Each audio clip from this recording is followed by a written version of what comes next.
My grandfather's funeral was the last time the scent of cedar and oak felt like home. The air in the old house, usually filled with the comforting aroma of freshly cut wood and lemon oil polish, was thick with the cloying sweetness of lilies and the heavy silence of grief. I stood by the large window in the living room, looking out at the ancient oak trees that gave our family business its name. Oak Hollow Fine Woods. Each one felt like a silent mourner, their branches heavy against the gray sky. My father, Richard, stood by the fireplace, accepting condolences with a stiff, formal sorrow. He was the master of the house now, the patriarch, a role he had been preparing for his entire life. My older brother, Thomas, stood beside him, a hand on his shoulder, already looking like the heir apparent. He had the right name, the right gender, and none of the talent. I felt a cold knot tighten in my stomach. The grief for my grandfather, the only person who had ever truly seen me, was tangled with a sharp, piercing dread for what was to come.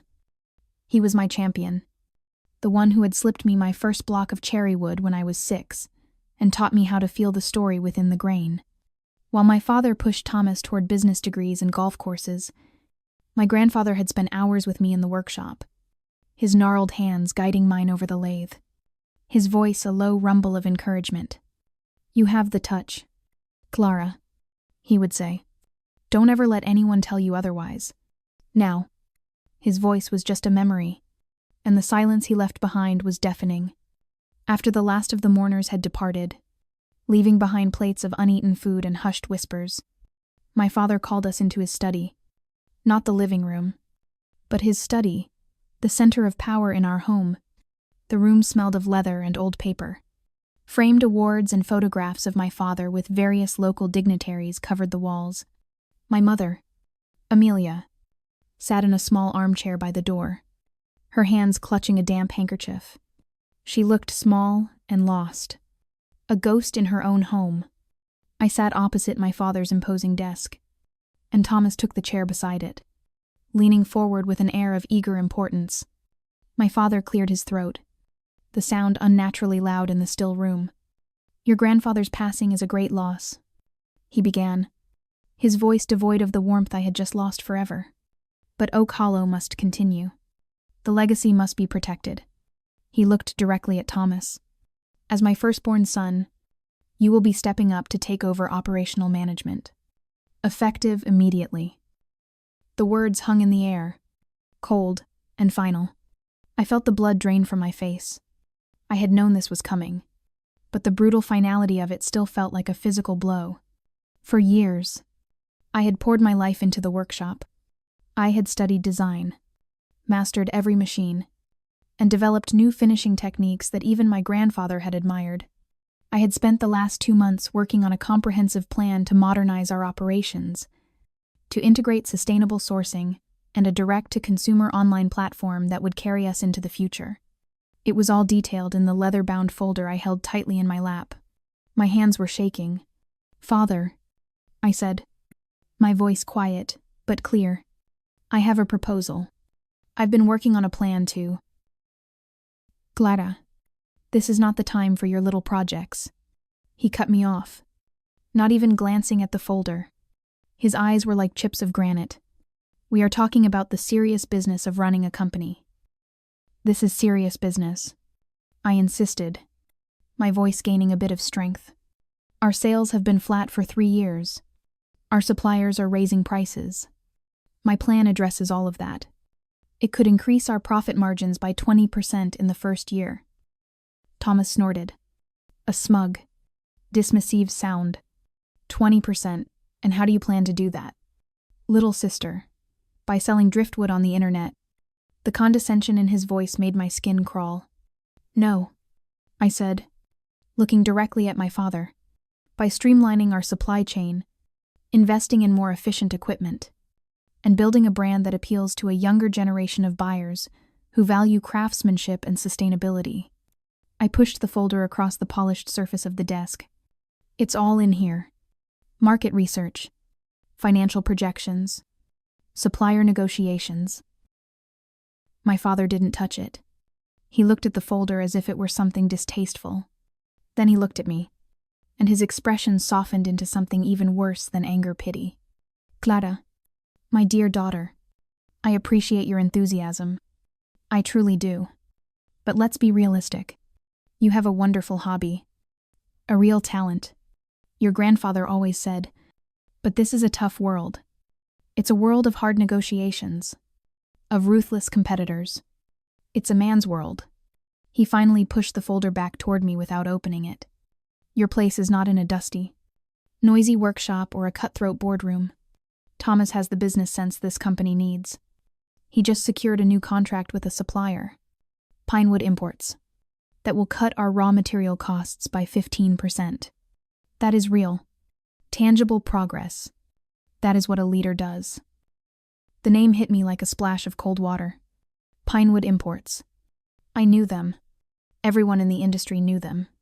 They were notorious for sourcing cheap, poorly cured wood that was prone to warping and cracking. It was a short-term saving that would lead to long-term disaster, destroying the reputation for quality that my grandfather had spent his entire life building. Pinewood, I whispered, horrified. Father, you can't. Their quality is terrible. It will ruin our name.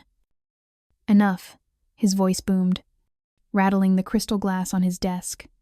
He stood up, his large frame towering over me. I have made my decision. I will not have my daughter, who knows nothing of the real world, questioning my judgment or her brother's. Your grandfather indulged your fantasies for too long. That ends now. He turned his back on me, a gesture of complete and utter dismissal. Amelia, talk to your daughter. I looked at my mother. Espérate. Silent plea in my eyes.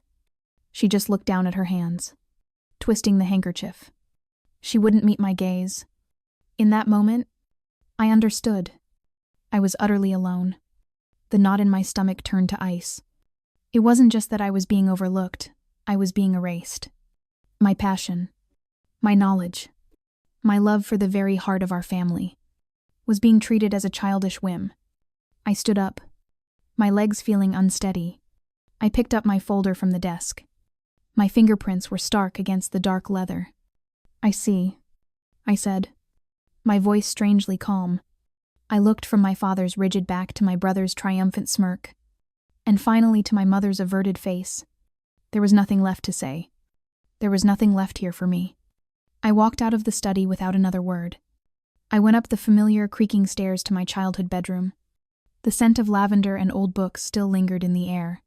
On the shelves were my design awards from school, a blue ribbon from a regional woodworking competition, photos of me and my grandfather covered in sawdust.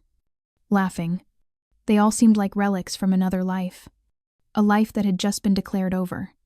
With a cold, methodical purpose, I pulled a small suitcase from the top of the closet. I didn't pack the awards or the photos.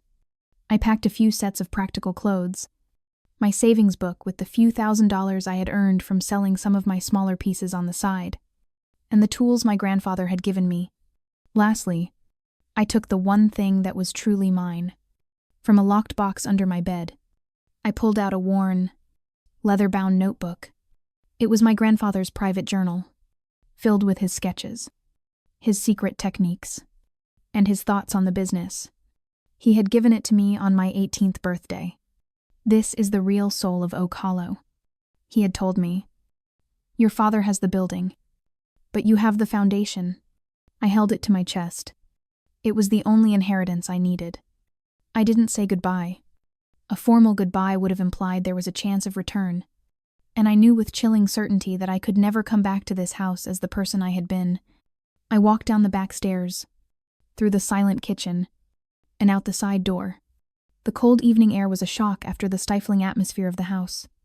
I didn't look back. As I walked down the long gravel driveway, the familiar crunch of the stones under my feet sounded like a final farewell. The light from the study window cast a long, lonely shadow on the lawn, and I walked out of it, into the darkness. The first few years were the hardest. I moved to a large, indifferent city hundreds of miles away, where the only wood I saw was in the tired floors of my tiny, one-room apartment. The air smelled of exhaust fumes and damp concrete. A constant, grating reminder of everything I had lost. I got a job at a large, impersonal furniture factory. The work was grueling, repetitive, and soulless. We weren't crafting. We were assembling. The noise of the machinery was constant, a roaring monster that drowned out all thought. My hands, once skilled at coaxing beauty from a block of wood, became calloused from handling particle board and cheap veneers. Every night, I would come home to my silent apartment, my body aching and my ears ringing. I ate cheap canned soup and bread, saving every spare dollar. While the city slept, I would sit at my small, rickety table under the light of a single bare bulb. I would open my grandfather's notebook. His familiar handwriting, the intricate sketches of wood joints, the notes on how different woods behaved in different climates. It was my sanctuary. I wasn't just reading it, I was studying it, absorbing it, letting his wisdom become my own. Beside it, I had stacks of books I bought from secondhand stores, books on logistics, on supply chain management, on corporate finance. I was learning a new language. The language of the world that my father had declared was not for me. The pain of his rejection had not faded. It had calcified inside me, turning from a raw wound into a hard, sharp core of determination. He had said I knew nothing of the real world. I would learn it. He said I didn't have what it took to lead. I would build something of my own. He had taken my home and my family's legacy from me. One day, I would come back and take it all back. The promise I made to myself in the quiet of those lonely nights was silent, but it was as strong and unyielding as the heart of an old oak tree. 10 years is a long time. It's long enough for a deep wound to scar over, for grief to settle into a quiet, constant ache, and for a burning ember of determination to be forged into unyielding steel. In 10 years, I had buried Clara Adams. In her place, Eleanor Vance was born. Eleanor did not smell of cedar and sawdust. She smelled of expensive leather and the crisp, clean scent of success. She did not have calloused hands from working a lathe. She had a steady hand that signed multi-million-dollar contracts. Eleanor Vance was the founder and CEO of Stone Elm Logistics, a name that had become synonymous with quality and reliability in the world of high-end material sourcing. My office was on the top floor of a sleek glass building that overlooked the bustling city. It was a world away from the quiet, tree-lined drive of Oak Hollow. The walls were minimalist, decorated with a few carefully chosen pieces of abstract art. But behind my desk was a single, large photograph of a magnificent, ancient oak tree. It was the only piece of my past I allowed into my present. My team was small, loyal, and brilliant. They knew me as a demanding but fair boss, a reclusive visionary who rarely appeared at industry events, but whose strategic insights were second to none. They knew nothing of Clara Adams or the dusty workshop where my journey had begun. My success was built on a simple principle my grandfather had taught me. Quality is everything. While other logistics companies competed on price, Stone Elm competed on perfection. We sourced the rarest woods, the most flawless stone, the finest textiles, and we guaranteed their provenance and integrity. We built a reputation that was unshakable, and a business that was worth a fortune. My contact with my family was sparse, a carefully maintained illusion. Once every few months, I would call my mother. The conversations were always the same, a delicate dance around the things we couldn't say. She would ask if I was eating well, if my little furniture business was managing to stay afloat. I would tell her I was fine. That business was steady. I never corrected her. Their underestimation was a shield I had come to rely on. She would tell me about the weather, about a neighbor's wedding, about my younger sister's latest drama. She rarely mentioned my father or Thomas, and when she did, her voice would grow tight with a forced cheerfulness. I could hear the fragility in her tone, the unspoken anxieties she was trying to hide. From these brief, coded conversations and my own quiet research, I pieced together the slow, tragic decline of Oak Hollow. Just as I had predicted, the deal with Pinewood Imports had been a disaster. A wave of customer complaints about warping tables and splitting chair legs had severely damaged their reputation. Thomas, in his arrogance, had doubled down, blaming the customers and refusing to issue refunds. They lost several of their oldest and most loyal clients. To cover the losses, he had taken out large loans, using the company's land, the very oaks that gave it its name, as collateral. He switched to even cheaper suppliers, chasing short-term profits while bleeding the company's lifeblood, its good name. I watched from afar, my heart a cold, heavy stone in my chest. I read the quarterly reports that were publicly available. I saw the declining revenue, the mounting debt. I tracked the negative online reviews and the articles in trade magazines that now spoke of Oak Hollow in the past tense, as a legacy brand that had lost its way.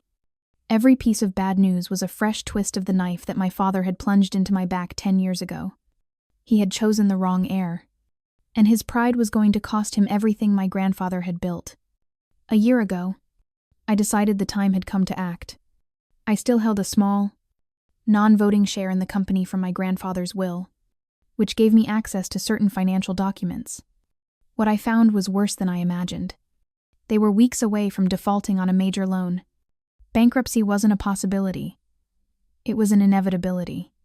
There was a part of me, a small, wounded part that still remembered the smell of fresh sawdust and the warmth of my grandfather's hand, that wanted to save it, not for my father or my brother, but for him. So I made one last attempt at a peaceful solution. Through a prestigious, third-party corporate law firm, Stone Elm Logistics made a formal, anonymous offer to Oak Hollow. It wasn't a takeover bid. It was a partnership proposal. We would inject a significant amount of capital, enough to clear all their debts and invest in new equipment. We would take over their supply chain management, guaranteeing the highest quality materials. In return, Stone Elm would receive a 60% controlling interest in the company. The Oak Hollow name would remain. My father could even stay on as a figurehead president. It was a generous offer, a lifeline. It was a chance for him to save the company and his pride, without ever having to know that the help was coming from the daughter he had cast out. I waited for 2 weeks. It was the longest 2 weeks of my life. A foolish, stubborn flicker of hope had ignited within me. Maybe, after a decade of failure, my father had learned some humility. Maybe he would recognize a good deal when he saw one. Maybe he would choose the legacy over his own ego. The response came not as a phone call or a negotiation, but as a single-page letter from Oak Hollow's lawyer. I read it in my quiet, sunlit office, the silence of the room pressing in on me. The offer was rejected. The letter was polite and professional, but a second, handwritten note from my father was attached. His familiar, arrogant script filled the page. He wrote that Oak Hollow had been in his family for generations, and that they would never surrender their legacy to some soulless, corporate vulture from the city. He wrote of pride, of tradition, of the strength of their name. He ended the letter with a defiant flourish. "We do not need your help. We will persevere, as we always have." I read the note twice. Then a third time. The flicker of hope within me died, leaving behind nothing but cold, gray ash. He hadn't changed. He was willing to let the company burn to the ground rather than admit he had been wrong. He would sacrifice my grandfather's entire life's work at the altar of his own stubborn pride. I folded the letter, my movements precise and calm. The time for lifelines was over. The time for mercy had passed. He had made his choice. Now, I would make mine. I buzzed my assistant. "Sarah, please get me Marcus Thorne on the line, and clear my schedule for the rest of the afternoon." Marcus was my head of acquisitions, a sharp, ruthless negotiator who had helped me build Stone Elm from the ground up. When he came on the line, his voice was all business. "Eleanor, what can I do for you?" I swiveled my chair to look at the photograph of the old oak tree. "Marcus," I said, my voice steady and cold, "do you remember that small, financially distressed supplier we looked at a few months ago? The one with the exclusive contracts in the Heritage Wood sector, Pinewood Imports." There was a pause on the other end of the line. "I remember." he said carefully. We passed on it. Their assets are poor and their reputation is terrible. It's not a good fit for our brand. I've changed my mind. I said, I don't want to partner with them. I want you to buy them. Outright. I want the entire company. The contracts. The supply lines. Everything. Pay whatever you have to. But get it done. And Marcus, I want it done by the end of the month. There was another. Langer Pause. I could almost hear the gears turning in his head as he tried to understand the strategy. He was too smart to see it as a simple business move. Eleanor, he said slowly, this seems aggressive and personal. May I ask what the endgame is here? I looked at the strong, steady branches of the oak tree in the photo, a tree that had stood for 100 years, a symbol of everything my family was about to lose. The endgame. Marcus, I said, a chill in my own voice surprising me, is that I'm going home. The invitation arrived in a heavy, cream-colored envelope, the Oak Hollow logo embossed in gold at the top. It was an announcement for the 50th anniversary gala, a celebration of half a century of craftsmanship. It felt less like an invitation and more like a summons. A final. Formal farewell to the company my grandfather had created.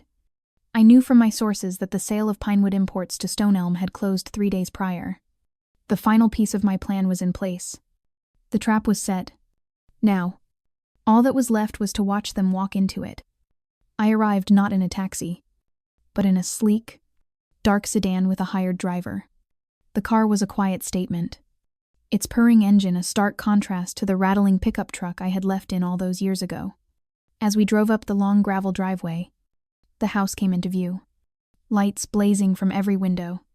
It looked just as I remembered, grand and imposing, a monument to a legacy that was now hollow on the inside. A wave of something unexpected washed over me, a bitter, aching nostalgia. I saw a ghost of myself as a little girl, running across that lawn with sawdust in my hair, my grandfather chasing me. For a fleeting moment, my resolve wavered. A pang of guilt, sharp and unwelcome, pierced through the cold armor I had so carefully constructed. I took a deep breath, my fingers tightening on the handle of my leather handbag. I was not that little girl anymore. I was Eleanor Vance, and I was here to finish what they had started. I stepped out of the car, and the familiar scent of wood smoke and damp earth filled the air. It was the smell of my childhood. I had dressed carefully for the occasion, not in a flashy gown, but in a perfectly tailored, dark silk dress that spoke of understated power and immense wealth. My hair was pulled back in a severe, élégant knot, and the only jewelry I wore was a pair of simple diamond earrings. My mother was the first to see me. She was standing near the entrance, greeting guests, her smile looking brittle. When her eyes landed on me, the smile faltered, replaced by a look of stunned disbelief. Clara, she whispered, her hand flying to her chest. Hello, Mother, I said, my voice even. Her eyes swept over me, taking in the dress, the quiet confidence, the invisible wall I had built around myself. My goodness, she stammered. You look. Well, we didn't know if you were coming. I wouldn't miss it for the world, I replied, a double meaning in my words that she couldn't possibly understand. Before she could say more, my younger sister, Rose, drifted over, a glass of champagne in her hand. Well, look what the cat dragged in, she said, her eyes narrowing as she gave me a thorough once-over.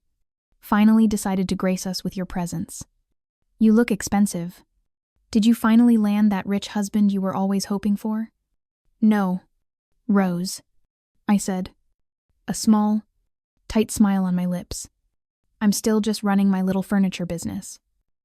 Thomas appeared then, a proprietary arm around a young woman who looked barely out of her teens. He had grown heavier, the indulgence of the past decade softening his features, but not the arrogance in his eyes. Clara, he boomed, his voice overly loud. Surprised to see you. I thought you'd be too busy sanding chairs or whatever it is you do. He gestured vaguely at me. Everyone. This is my sister, Clara. She's the artistic one in the family. The words were meant to diminish me, to put me back in the box they had created for me. 10 years ago. It would have crushed me. Now, it felt pathetic. I spent the next hour moving through the crowded rooms like a ghost. Old family friends and former employees greeted me with surprise. They would look at me with pity in their eyes, asking in hushed tones if I had heard about the troubles at Oak Hollow. I would nod politely, offering noncommittal sympathies, all the while knowing more about their troubles than they could ever imagine. I overheard whispers of canceled orders, of skilled craftsmen being laid off, of the bank calling in its loans. The air was thick, with a sense of impending doom, a melancholy counterpoint to the festive music and clinking champagne glasses. I finally saw my father. He was standing by the large stone fireplace, a glass of whiskey in his hand. He looked older than I had ever seen him. The lines on his face were deeper, etched by worry, and his shoulders, which had always seemed so broad and strong, were slumped in defeat. He saw me, and for a moment, a flicker of something unreadable crossed his face. Surprise. Perhaps even regret, but it was gone as quickly as it came, replaced by a weary indifference. He gave me a curt nod and turned back to his conversation. He was a king presiding over the ruins of his kingdom, too proud to admit that he was the one who had brought it to ruin. The brief pang of guilt I had felt earlier returned, stronger this time. Was this victory? Seeing my father? The formidable patriarch who had shattered my world, reduced to this broken, anxious man. The thought was unsettling. I pushed it away. This was not about victory. This was about justice. Finally, the butler announced that dinner was being served. We were ushered into the grand dining room. The long mahogany table, a masterpiece my grandfather had built with his own hands, was set with the family's best silver and china. I was seated at the far end, as far from my father as possible, an exile, even at the main table. The meal was an excruciating affair. Thomas tried to dominate the conversation with loud, empty boasts about a non-existent corporate turnaround. My father stared blankly at his plate, barely touching his food. My mother tried to fill the silence with strained pleasantries. After the dessert plates were cleared, my father slowly got to his feet. He tapped a knife against his crystal water glass, the sound sharp and jarring. The room fell silent. He held a piece of paper in his trembling hand. He cleared his throat. "Friends. Family," he began, his voice thick with emotion. 50 years ago, my father started Oak Hollow with a dream and a set of chisels. He built a company that became a symbol of quality, of integrity. He paused, taking a shaky breath.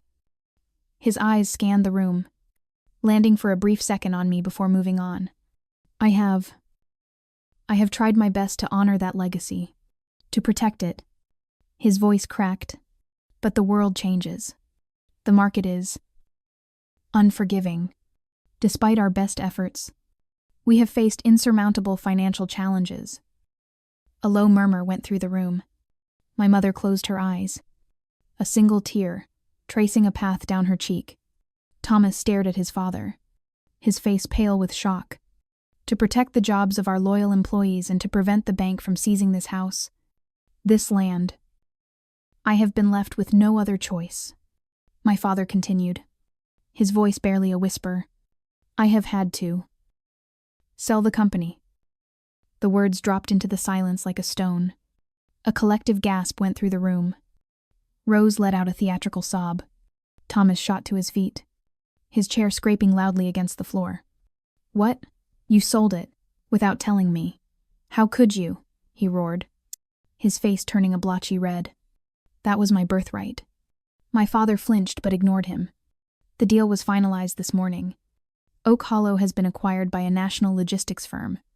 They have the capital to save it. He looked down at his paper, unable to meet anyone's eyes. The new owner is a company called Stone Elm Logistics. The room erupted into chaos. Thomas was yelling at my father, who simply stood there, a statue of defeat. Rose was crying into her napkin. My mother looked as if she was about to faint. And through it all, I sat perfectly still. I calmly picked up my water glass and took a slow, deliberate sip. The cool liquid did little to quell the frantic pounding of my heart. This was it. The moment I had worked toward for a decade. Gradually, the chaos subsided as one by one. They turned to look at me. They finally noticed my stillness, my utter lack of surprise in a room full of shock and despair. The silence that fell was more profound than before. It was a silence filled with dawning, horrified questions. I placed my glass down on the table with a soft click. I met my father's gaze across the long expanse of polished wood. Then, I slowly rose to my feet. I didn't need to raise my voice. In the dead quiet of the room, my words carried to every corner, clear and precise, as the cut of a master craftsman's chisel.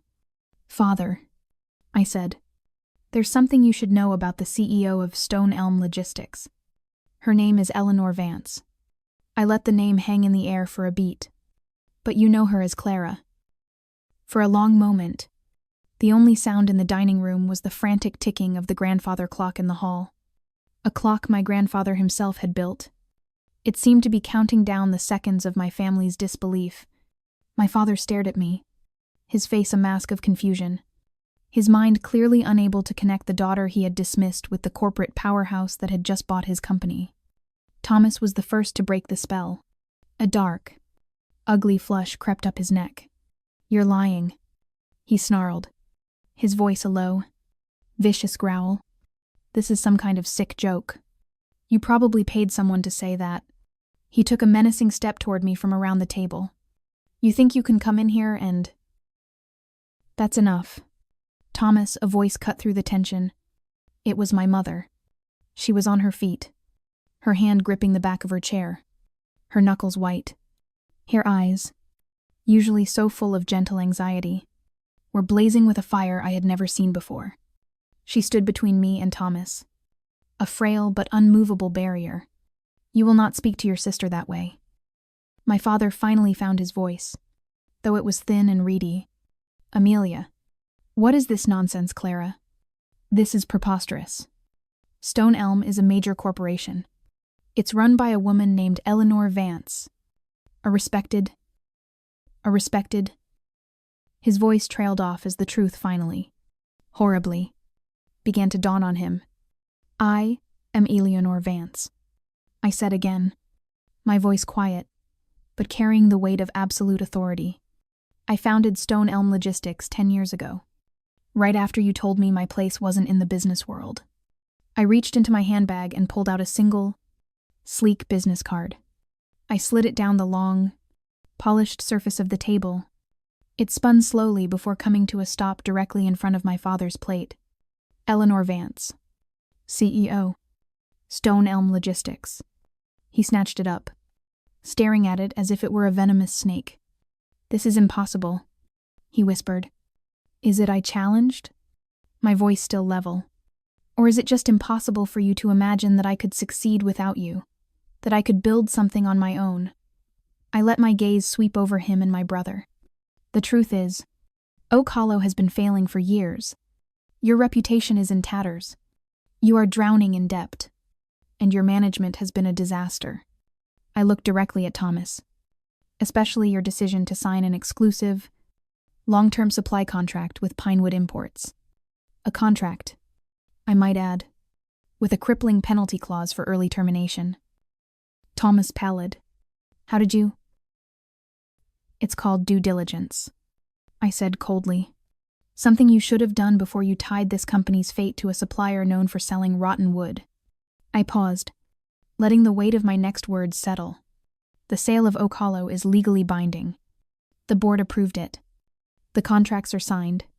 And as of 3 days ago, Stone Elm Logistics also completed its acquisition of another company, a smaller one, Pinewood Imports. The blood drained from my father's face. Thomas looked as if he had been punched in the gut. He staggered back, sinking into his chair. He understood. They both finally understood the totality of their defeat. I didn't just own their company. I owned their biggest mistake. I held the very chain they had wrapped around their own necks. "The deal is done," I said, my voice softening slightly. The fight was over. There was no triumph in my heart, only a vast, hollow emptiness. The press release goes out in the morning.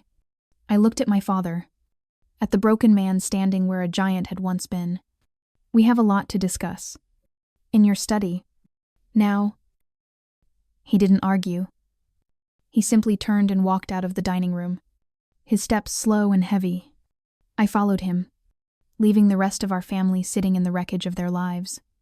In the study, he didn't sit behind his desk. He walked to the window that overlooked the dark lawn and stared out, in his back to me. For a long time, he said nothing.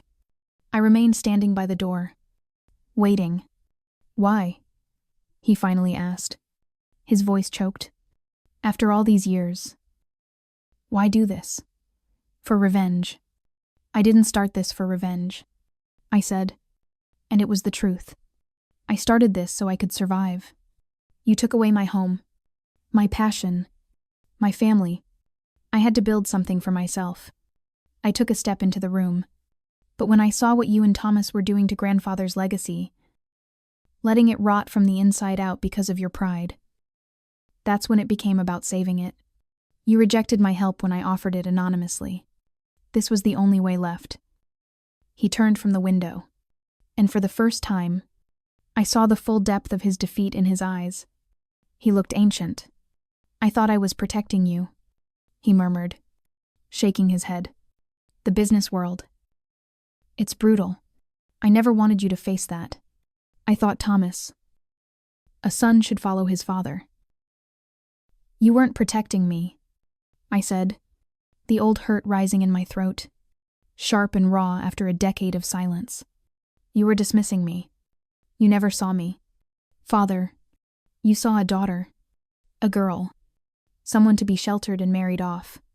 You never saw the person grandfather saw, the one who loved the wood, who understood it. He sank into his large leather chair, burying his face in his hands. A dry, ragged sob escaped him. He told me, he said, his voice muffled. My own father told me you had the gift. He said I was a fool for not seeing it. But I was too proud, too stubborn. He looked up at me, his eyes red-rimmed and filled with a terrible, dawning clarity. I was a fool. The simple admission broke something inside me. The ice that had encased my heart for 10 years cracked. I had come home expecting a war, but all I found was this broken old man, finally facing the truth. 6 months later, the sign at the end of the long gravel drive had been changed. It now read, Oak Hollow and Stone Elm. The workshop, once quiet and dusty, was now humming with the sound of new machinery and the cheerful noise of a full staff. I had rehired every skilled craftsman Thomas had laid off, and their relief and gratitude was a tangible thing in the air. My life was now split between two worlds. I spent half the week in my sleek city office, managing the vast network of Stone Elm, and the other half here, at Oak Hollow, walking the workshop floor, the familiar scent of cedar and sawdust once again, feeling like home. My father was a different man. He had accepted the title of Chairman Emeritus, a role with no real power. He rarely went to the main office. Instead, he spent most of his days in the workshop, working alongside the craftsmen, his hands, once soft from years of paperwork, slowly regaining their calluses.